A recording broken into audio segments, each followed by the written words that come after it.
Nagala Spider-Man ang isang akyat bahay sa Cainta, Rizal. Nasa pulpa sa CCTV ang kanyang pagnanakaw. Nasa frontline ng balitang yan, si Ian Suyu. Madaling araw noong Martes na ispatang palakad-lakad ang lalaking yan sa kalye ng Barangay San Andres sa Cainta, Rizal. Maya-maya, huminto siya sa tapat ng isang bahay. Sa isa pang kuha ng CCTV, kitang-kita ang ala Spider-Man moves ng suspect sa pag-akyat ng gate. Target niya ang nakaparadang bisikleta.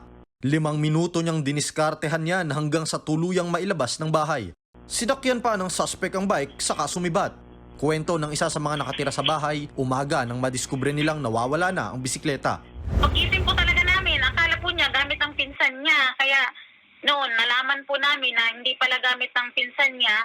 Doon na namin, chinek na po namin sa CCTV. Magulat nga po kasi malaki po yung bisikleta eh. Nagulat nga po kami kung paano niya na po na ilabas. Nagkakahalaga ng 20,000 pesos ang tinangay na bike. Ginagamit pa naman ang bike para pamasok sa eskwelahan. Tingin ng biktima, dayo lang sa kanilang lugar ang kawatan. Naipablatter na sa mga otoridad ang insidente. Nagbabalita mula sa frontline. Ian Suyu, News 5. Mga kapatid, Cheryl Cosim po, huwag maging huli at maging una sa lahat sa balitaan. Para sa tuloy-tuloy na talakayan sa frontline, mag-follow at mag-subscribe sa social media pages ng News 5.